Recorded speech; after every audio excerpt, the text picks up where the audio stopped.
Selamat pagi semua, saya Markus Wijaya, mengajak teman-teman merenungkan firman Tuhan melalui renungan Embun Surgawi.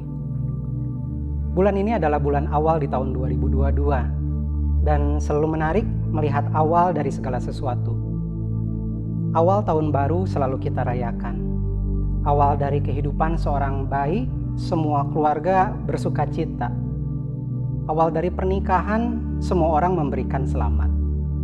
Awal dari sebuah proyek, pekerjaan, atau usaha yang baru, semua orang selalu bersemangat. Untuk itu izinkan saya membacakan ayat-ayat awal dari kitab awal di dalam Alkitab kita, yaitu dari Kejadian pasal 1 ayat 1-3. Begini bunyinya. Pada mulanya Allah menciptakan langit dan bumi. Bumi belum berbentuk dan kosong, gelap gulita menutupi samudra raya dan roh Allah melayang-layang di atas permukaan air. Berfirmanlah Allah, jadilah terang. Lalu terang itu jadi. Teman-teman, awal dari segala sesuatu biasanya kecil, belum terlalu berarti. Sama seperti ayat yang baru kita baca. Bumi belum berbentuk dan kosong dan kondisinya masih gelap gulita. Tentunya ini bukan yang Tuhan harapkan. Oleh karena itu Tuhan sebagai Sang Kreator melakukan sesuatu untuk awal yang masih kosong dan gelap gulita ini. Dikatakan dalam ayat 3, berfirmanlah Allah, lalu terang itu jadi. Kekosongan dan kegelapan sekarang mulai diisi oleh terang, karena dimulai dengan Allah berfirman. Dan begitu selanjutnya, Tuhan menciptakan seluruh isi dunia ini dengan berfirman.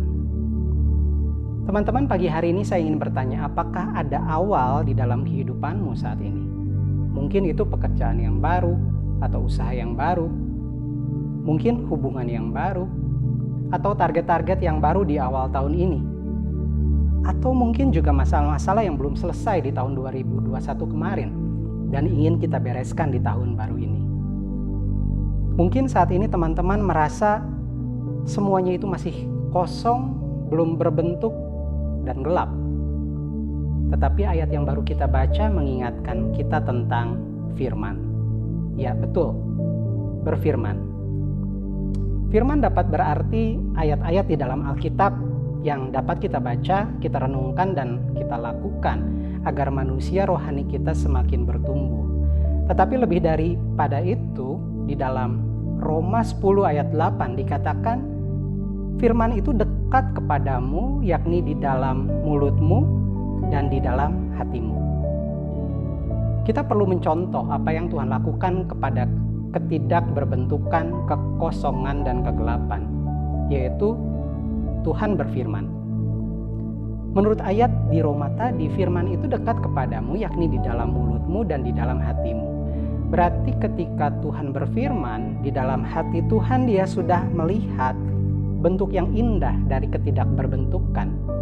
Dia sudah melihat kepenuhan dari kekosongan, dan Dia sudah melihat terang dari kegelapan yang ada. Kemudian setelah itu Dia mengucapkan, jadilah terang, maka terang itu jadi. Demikian juga kita, ketika kita melihat awal yang masih belum berbentuk.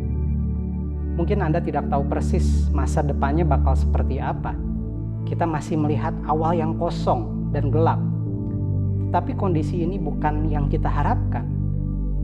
Nah, di sanalah kita diajar oleh Tuhan untuk mulai berfirman. Artinya kita harus mulai melihat di dalam hati kita apa yang kita ingin capai dan hasil akhir seperti apa yang kita inginkan. Setelah kita dapat melihatnya, mulailah mengucapkan hasil dari apa yang kita ingin lihat. Itulah firman.